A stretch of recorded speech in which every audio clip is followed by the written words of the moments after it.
y'all? I'm Devin. This is Noah, and we are Anime and Beyond.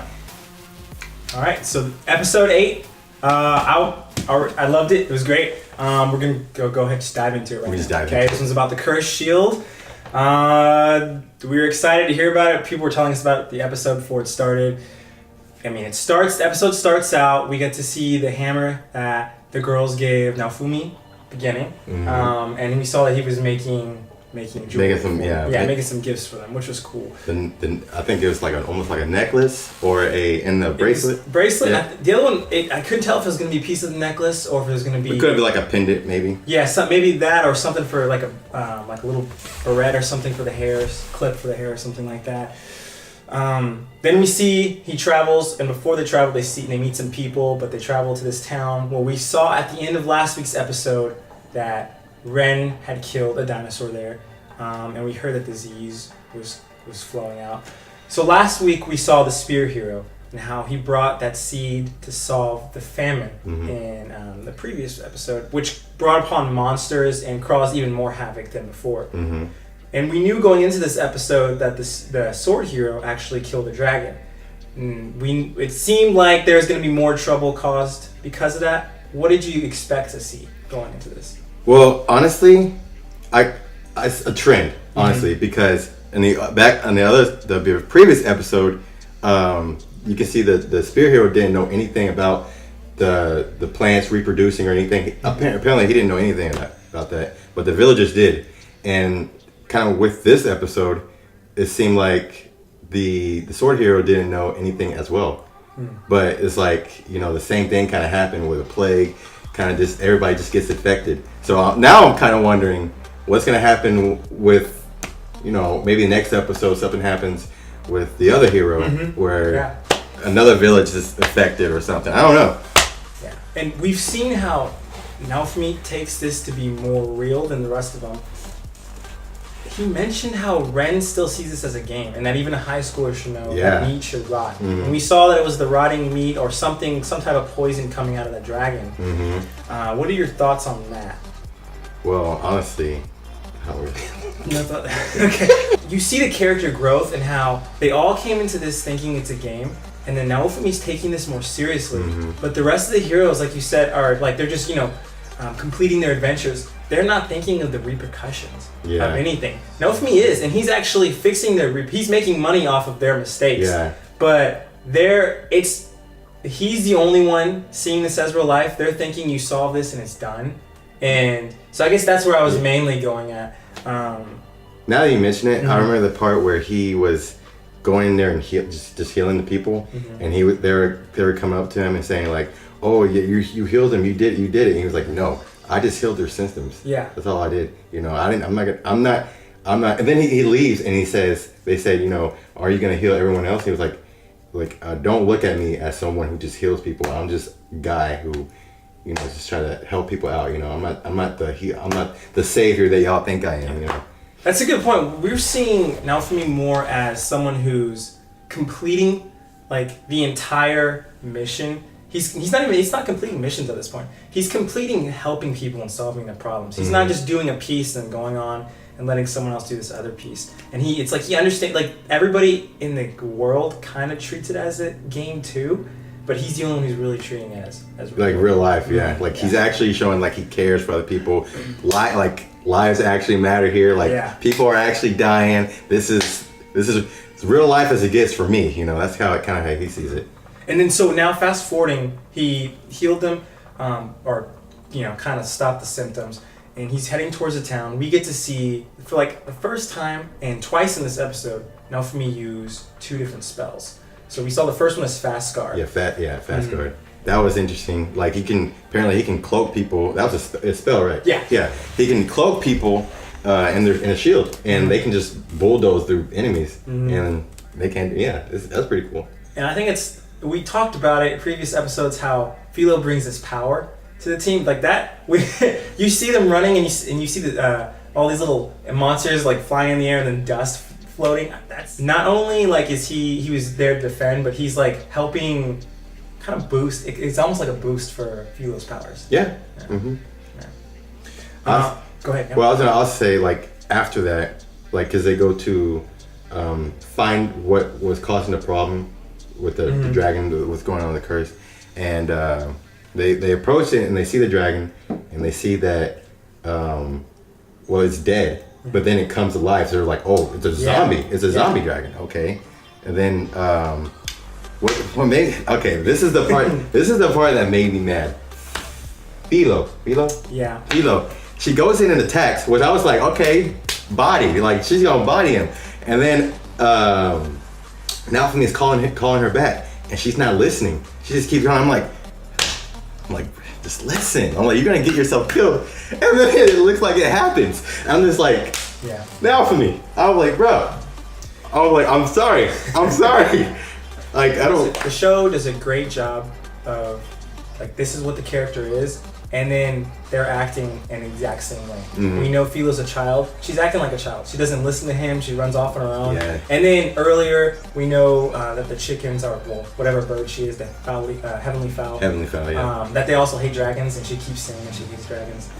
Yeah, you can see, like, in one of those scenes, her eyes just turn, like, on fire. Yeah. Like, you can see that. I guess that's what it was, but still, like, and then she gets eaten by it, and then Naofumi thinks she's gone. She's dead. And this is where we were really excited to talk about this part. Oh, yeah. Okay, so curse, shield. What are your first thoughts on it? What did you like? What did you not like? Okay. The curse shield. First of all, that was lit. I mean, this is straight up. It was dope. But I mean, I was thinking creating a GoFundMe for Naofumi, bro. Bro, I was like when it said not again, I was like, not again. I was like, are you kidding me? What the heck? Yeah. And then it just seems like everything that Naofumi goes through with whoever he is around, it just gets messed up. And so like it just finally got to him, and it just like, screw it. He literally was just like, screw it, I don't care anymore. And then he got the curse mark, and then he just went off, bro. He just like, I don't care about you. I don't care about you. I don't care if you're in my way. I don't know who you are. I don't care. It's like annihilating everyone. Anything that he sees, he's just like, kill it all. Like, I remember during the visions when he was thinking, he saw the other two heroes, where he really doesn't really have a problem with anymore. At least that's what it seems like to me. Yeah. But he was visualizing them, and he was just like, kill them all. Like, kill it all. He was just like so infuriated and just that rage. And saw the king. Yeah, especially mine and the king. I was like, and this is where I think it really, you see the heroes in like the separation. How we keep saying it. They see it as a game. Him, like in a game, when you lose, you restart, or you get to try that over again. With him, he lost and he's suffering through it. Oh yeah. And now he's like, it's like he's just, the pain's coming out of him. Mm-hmm. What I found most interesting about the curse, like when it started activating at first, when he first started like saying not again, then the light goes out on him. Yeah. And to me, that reminds me of when he saw Raphtalia getting taken away the last time, or what he thought was being taken away. He kind of like got into that mode where he was allowing the curse shield to activate. Yeah. And this time, Filo, which now we know Raphtalia and Filo are both like his lights right now. The only things that he loves right now. And so it's like with Filo, what he thought was her death snapped, and that darkness came. Like his light went out. One of his lights went out, and then we see the questions, right? We see the first one is, do you see power? Oh yeah, there was no Japanese. Oh, dude, I was yes. I like how they did that with the numbers or whatever symbol. It was like And then, do you hate everything? Was the other one. We were getting loud when we were watching that. Like, it was a good scene. I was like, here it comes. I was like, oh, bro, I was. These, I guess, we could assume probably these are the two things, the questions that he answered last time. We just didn't see him because last time it said curse shield activated. So what do you think about these two questions? How, like, I mean, he doesn't, at that moment, he didn't hate everything. He still had Raphtalia, but what do you think about that? I mean, he was just drunk. I think it was just drunk with rage. He was just all in the moment, you know. It kind of reminded me of, I'll say, Naruto, man. Like whenever he went QB form, what I thought too. He's just like, you know, just, I think specifically when he was fighting Pain, and he just bam, instantly went red. Like when Hinata got hurt. yeah. Okay. Oh yeah. I mean, it's just kind of like that. He lost everything. I almost think that the evil or the curse inside the shield was taken over. Maybe, I don't know, but like that's what it seemed like to me.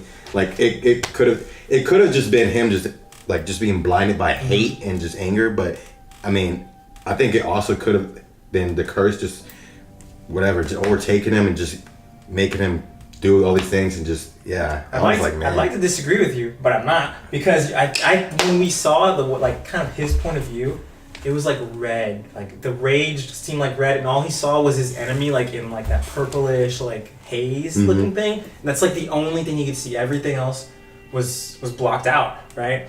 And like to me that reminded me of Naruto, and then also it reminded me kind of the Avatar the Avatar state, right? You get angry and you get access to the full amount of powers. And we saw the shield it lit up all of the other like ones, and then like you could see the kind of like the shield little symbols on his face and around his body.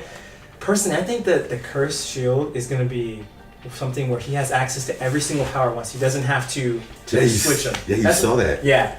Everything just unlocked like instantly, and it's like he had access to everything. It was like, I don't know, maybe it could also be like, maybe like I don't know, maybe there's like two sides to the thing. You know, there's this side where there's his regular grid of upgrades and power ups, and there's like a flip side just specifically for the grid for curse, and it just kind of instantly unlocks it. I don't know. Yeah, they definitely haven't given us enough. Yeah. I don't think enough information to really know for sure. Because we only saw him use one kind of like that fire ability. Yeah, that's actually the first time he actually full throttle went curse like. Yeah. That was, man. And we saw the repercussions of that then, because then he starts hearing the voice, and it's Raphtalia, and he snaps back into reality, and he notices that he burned her, which ends up later we find out is like a curse on her. Oh, yeah. Curse, but I was gonna say I thought that it was a burn, but it turned out I think it was the curse. I didn't see her get hit though. Did she get hit by it? See, that's the thing. Like by the time he woke up, the fire was only on his shield. Yeah, and maybe it's just one of those things that is kind of trapped in there. And it could have been maybe because she touched him, and it like the curse was just like fully around him, or maybe that shield, like red shield that we saw around him, or like barrier. Maybe she went through that and that caused it. I just don't have enough. What I noticed though, like after he was out that rage mode, he still had the power. Yeah. So he was like, I don't know if he had control over it, but he definitely like it was still with him and he even admitted that. He said, I could use his power to destroy this dragon. He was like, but you know, I need to take care of Raphtalia first. You know, so I wonder, like in the future, like how the curse shield will be effective as he fights like stronger enemies or something. Like, will he use it more than he uses regular like abilities or something? I don't know. Yeah. And so like I think we saw the light going out, which kind of activated that anger and rage, and then being drunk with that, and then also the other light that he has that saved him. If it was just Raphtalia and that happened to her, I don't know if he would have snapped out of it. I don't think so. Or so. if it was just Filo there, you know, I don't think he would have snapped out of it. I think it had to be one of those that saved him. Like you said, the lights, man. Like they're the ones that can knock him out of it. But then afterwards he goes back to the town, or after they destroy. Or no, so they don't actually kill him. Yeah. Filo does. So because she pops out his belly. with the crystal. With the crystal. And her stomach. Inception. Yeah. Which is a funny moment. I was kind of hoping to see more of him attacking and fighting, but it, I mean, little comedic relief at the end of seeing I was actually relieved to see that she was alive. Yeah. Because I mean the kid. I'm glad that they explained that she threw up the fruit and everything, that it wasn't blood, and man, I was like, Filo, you got to be more careful. Yeah. Got to be more careful. And then so we take everybody back into the little city, and we see Raphtalia getting, you know, cleaned up and has the holy water on here. Sounds like it's gonna be another part of the game. He has to go find some more pure holy water. And then we get the crystal, which is another comedic moment, kind of. She's like, "Here, I got the crystal." Yeah, they think that she threw it up or whatever. Yeah, it's like you either pooped it out, or you threw it. Yeah, out. it was like, She's like, "No, that's just a gift. It's just a gift." And then he put the crystal into the shield, and it said he wasn't at that power. Yeah, it was in level. It was also honestly kind of back forward. Backing up, yeah. Rewinding. When they were seeing the levels of the enemy, it said question mark, so they didn't know what level he was at. Yeah, that's a good point. Like maybe that's also like an unknown. I don't know, just like an unknown. That might have been because the crystal was in it too. Yeah. Maybe it was. I don't. Yeah. But that's something that definitely. That's worth seeing in the future. Yeah. That might come up again. Whether it's because it's a magical beast or if there's crystals or whatever, you just have to be a certain level to see other stuff. Mm-hmm. And then towards the end, of course, Raphtalia trying to get back with Naofumi, but then he pulls that. Nah, Filo, go. You know, y'all sleep together. And then he was like, I swear to. He was like talking about how he swore to protect him and how he needs to be stronger. And then the show kind of ends after that. Yeah. So. I was really just fired up when he went. Oh man, For sure. Woo! I was ready to put on the gloves. I was ready. First, dude. If Filo was a real person, I would give her the hands. I'm sorry. For running away? For being disobedient, man. Yeah, listen. See, he was trying to protect her not to get killed. And he was like, what? But anyway, like, subscribe, and please share. Please comment down below. Let us know what y'all think, your opinions, your theories. Let them know down in the comment section below. I'm Devin, this is Noah, and we'll see you.